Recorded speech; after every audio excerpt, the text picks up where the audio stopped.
இன்றைக்கு பொது காலத்தின் 10ஆம் வாரம், ஜூன் மாதம் 9ஆம் தேதி திங்கட்கிழமை.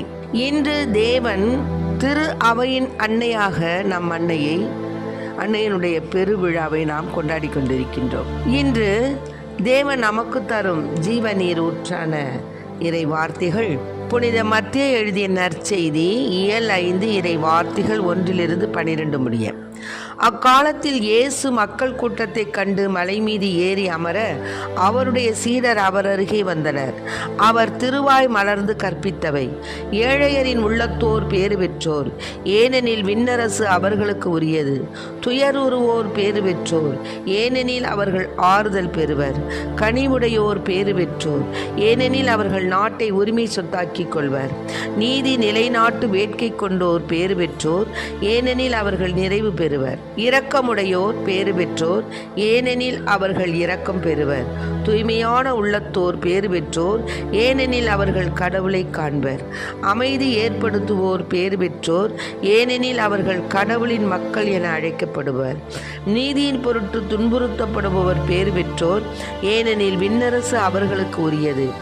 என் பொருட்டு மக்கள் உங்களை இகழ்ந்து துன்புறுத்தி உங்களை பற்றி இல்லாதவை பொல்லாதவையெல்லாம் சொல்லும் பொழுது நீங்கள் பேறு பெற்றவர்களே, மகிழ்ந்து பேர் உவகை கொள்ளுங்கள், ஏனெனில் விண்ணுலகில் உங்களுக்கு கிடைக்கும் கைமாறு மிகுதியாகும்.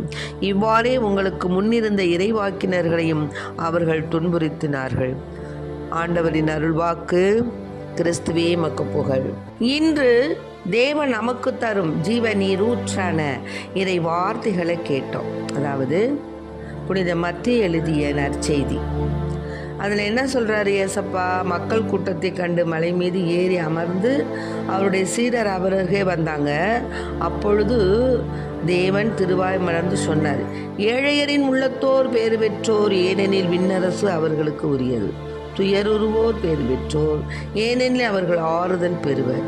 கனிவுடையோர் பேறு பெற்றோர், ஏனெனில் அவர்கள் நாட்டை உரிமை சொத்தாக்கிக் கொள்வர். ஆம், பேறு பெற்றவர்களாக நாம் வாழ அனைவரும் ஆசைப்படுறோம்.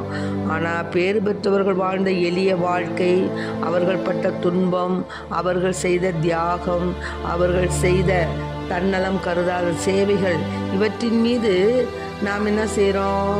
அவற்றை செய்யணுங்கிறது, அவற்றை செய்யும் பொழுது நம்ம கொஞ்சம் அச்சம் கொள்கிறோம். ஏன்னா அவர்கள் எத்தனையோ இன்பங்கள் துன்பங்கள், தங்களுடைய சொந்த பந்தங்கள், நாடு நகரங்கள் எல்லாவற்றையும் இழந்து அவர்கள் பேறு பெற்றவர்களாக வாழ ஆசைப்பட்டார்கள். பேறு பெற்றவர்களாக இருக்க வேண்டும் என்றால் எப்படிப்பட்டவர்களாக நாம் இருக்க வேண்டும்? ஏழையரின் மீது அளவு கடந்த அன்பு வைக்க வேண்டும். இதுதான் இதில் சொல்கிறார் இல்லையா? ஏழையரின் உள்ளத்தோர் பேறு பெற்றோர். அப்படின்னா ஏழைகள் அப்படிங்கிறது கிடையாது. இப்போ இந்த இடத்துல ஏழையரின் மீது அளவு கடந்த அன்பும், அதாவது நம்முடைய புண்ணியங்கள், நம்முடைய புண்ணிய குணங்கள் எப்படிப்பட்டதாக இருக்கணும்னா, எல்லாவற்றையும் இழந்ததாக பற்றில்லாத ஒரு குணத்தோடு நாம் நேசிப்பதை தவிர மற்றவர்களை நேசிக்கக்கூடிய அந்த பண்பு, அதுதான் இந்த இடத்துல ஏழையரின் மீது அளவு கடந்த அன்பு நம்மிடம் இருக்க வேண்டும் என்பதை உணர்த்துகிறார் தேவன். ஆனால் நம்மளுக்கு அதில் இவ்விதமாக நாம் இருப்பதற்கு நம்மளுக்கு கொஞ்சம் நாட்டம் நம்மிடத்தில் வருவதில்லை. ஏன்னு கேட்டிங்கன்னா, அந்த மாதிரி குணத்தை பெறுவதற்கு அச்சமும் தயக்கமும் நம்ம இடத்துல இருக்குது. ஏன்னா நிறைய புண்ணிய அந்த கிரியைகளை செய்தவங்கெல்லாம் எல்லாவற்றையும் இழந்து செய்தார்கள். ஆனால் நாம் என்ன செய்கிறோம்?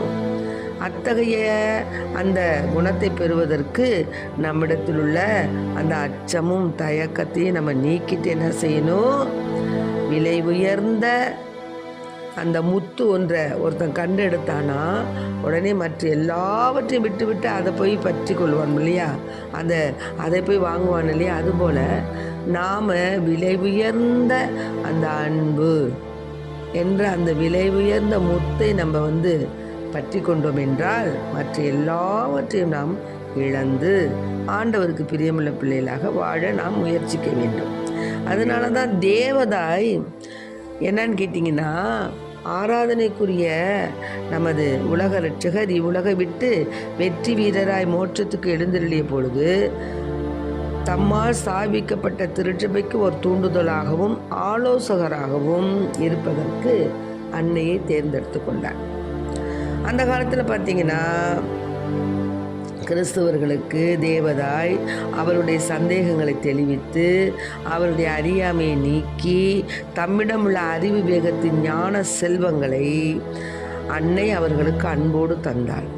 அதனால தான் இன்று நமது திருச்சபைக்கும் நமது அன்னை ஒரு திரு அவையின் அன்னையாக தேர்ந்தெடுக்கப்பட்டவளாக நாம் அந்த நாட்களை நினைவு நாளாக நாம் கொண்டாடி கொண்டிருக்கின்றோம். எனவே அன்பு பிள்ளைகளை, இதில் கேட்டுக்கொண்ட நாம் எவ்விதமாக ஏழையரின் உள்ளத்தோர் பேறு பெற்றோர், விண்ணரசு அவர்களுக்கு உரியது, துயருவோர் பேறு பெற்றோர், ஏனெனில் அவர்கள் ஆறுதல் பெறுவர் என்று பேறு பெற்றோர் பேறு பெற்றோர் பேறு பெற்றோர் என்ற வார்த்தையை நாம் திரும்ப திரும்ப திரும்ப கேட்டுக்கொண்டிருக்கின்றோம். ஆகவே விண்ணரசு அவர்களுக்கு உரியது என்று கூறப்படுகிறது. என் பொருட்டு மக்கள் உங்களை இகழ்ந்து துன்புறுத்தி உங்களை பற்றி இல்லாதவை பொல்லாதவையெல்லாம் சொல்லும் பொழுதும் நீங்கள் பேறு பெற்றவர்கள்.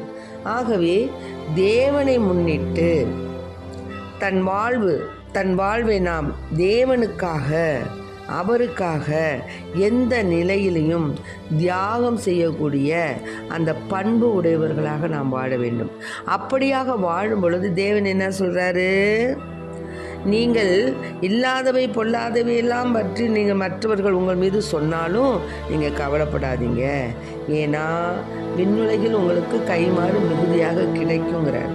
ஆகவே புனித மரியாள் திரு அவையின் தாயாக போற்றப்படக்கூடிய இந்த நாளில் இறையாட்சிக்காக தம்மையே அவர் கையளித்தது போல நாமும் கைமாறு கருதாமல் பிறருக்காக வாழும் பெருவாழ்வை கேட்க நம் ஆண்டவராகிய இயேசுவிடம் வரம் கேட்போம். ஆமென். Praise the lord. மரியே வாழ்க.